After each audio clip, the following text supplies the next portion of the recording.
Hi players!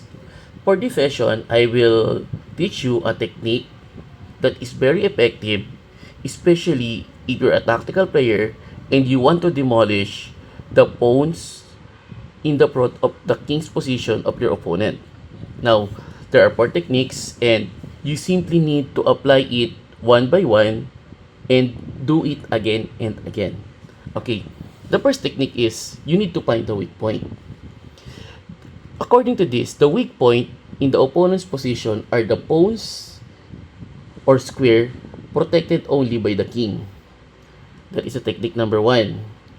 Again, we were able to spot that the pawns are in this position. The pawns protected by the king is the a7 and the b7. After you spot, you go to technique number two. You need to attack that using your minor piece. Now, in a case that minor piece is not available, pawn, queen, and rook can also be used. Usually, they are more even effective than attacking using a minor piece. And after that, after you attack the pawn, you spot the target, you attack it with your minor piece, you will renew your target, which is a mate, using your major pieces. Okay, I will demonstrate. Again, we are already able to spot the weakness, the a7 and the b7, and you will usually attack that with a check. In the game, we play knight c6. And then, technique number one, spot the target. Technique number two, use your minor piece. Then, renew your threat using your major piece, which is the technique number three. In the game, the major piece is the queen, and you will use it to play queen b3, renewing the target of mate, usually with the help of a piece or a pawn. And in the game, black has no way to defend against the mating attack. Let's apply the system again and test its effectivity. Okay, again, we will able to spot that the only pawn protected by the king is the g2. There is no minor piece to attack the g2 and the only available is the rook. Then, you will demolish that pawn structure using your major piece. Rook g2 check. Again, this is a very powerful bishop that can be used to attack the king, but it's simply covered by this pawn. You simply need to find a way to make this pawn uncover the bishop. And the only way to do that is another sacrifice using your major piece. Then check. Now, and you will renew your target either using your major piece or with the help of minor piece. Okay? In the game, you renew your target using your minor piece and you finish the game with a major piece. Let's test the system again. In the position number 3, there is two pawn protected by the king, the g7 and the h7. The first thing we need to consider is bishop h7. But although it's winning, as I said, a sacrifice with a major piece is often more effective. But the consequences is you need to have a better calculation skills. In the game, the correct answer is rook g7. With the king on g7 is placed, this bishop is targeting the king, and this bishop became very powerful. We will go to say that include as many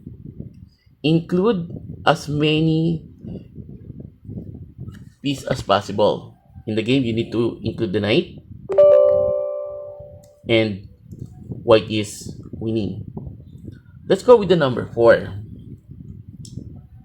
Okay, now you have no minor piece anymore in this position, but you will be able to find that this h7 pawn is the only pawn protected by the king. What we gonna do that, again, after spotting the weak point, you need to attack it with your minor piece. Since you have no minor piece in this position, you will attack that with your major piece. Check. Again, after attacking it with your piece, you need to use your major piece to renew the target. The only way to renew the target is queen h5 check, followed by rook g6. Black will defend, and again, do not capture that because capturing that will not renew the target. You need to renew the target of trying to make the opponent. And in the game, white wins easily. Okay, let's go. Okay, again, let's apply the technique. Technique number 1 is spot the pawn or square protected only by the king. There are two, the G2 and the F2. You cannot target the F2 immediately because if you capture that, you will gain nothing. So, you need to find a way to target the G2 and renew your target once in a while. Again, as you find your target it with your minor piece and renew the target. Now, the king will be in H8. Now, there is a possibility of check and you will be able to renew the target of attacking the king. Then, include the major piece in the attack.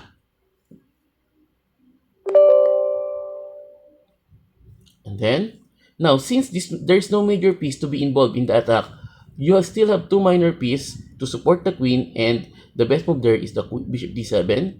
Again, you need to renew your threat, which is the threat is the mate. Bishop d7, check, and black wins. Okay, now this is the position. Okay, players, I know you already spotted that the weakness are the G7 and the H7.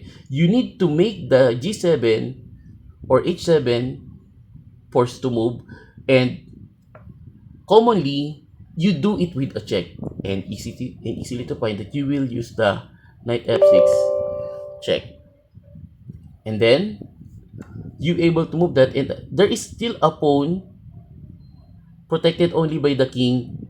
You need to make them forced to move, again, usually or commonly with a check.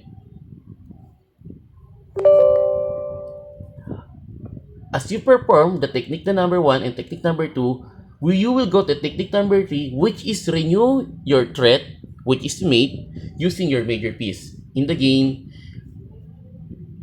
it will be mate in 2 by a queen h3 and rook g3, checkmate. Let's renew the target again. Here, there are two pawns protected by the king. Technique number 1, find the target. Pawns protected only by the king, and f7 and g7. Targeting f7 using your queen, you will gain nothing. Your minor pieces can target those pawns for a while. So, you need to use your major piece to target the king's weakness or the opponent's weakness, which is the g7. Rook h g7 check, followed by queen f6 check, and then you want to mate your opponent with the f7. So you need to renew using, with the help of your minor piece, bishop g6 check, and it will be mate in 2 because you already renew your target, queen f7 and queen h7 mate. Okay, now in this position, there is only one pawn protected by the king, which is the h3, but you cannot capture that immediately because you will gain nothing. Again, you need to attack that using your minor piece. You can, which is the best way to do that is knight g4 check, knight e3, and again the target still remain. You need to target that using your minor piece, either bishop or knight. In the game, you need to use your bishop to renew the threat on h3. By playing g4, knight x f1, let's say king x f1, and you need to find escape for your knight, and you are one piece ahead. Okay, now for the remaining test, you only need to perform the technique and you will easily spot the winning continuation by finding the weak point, target the weak point using a minor piece, and renew your target using your major piece.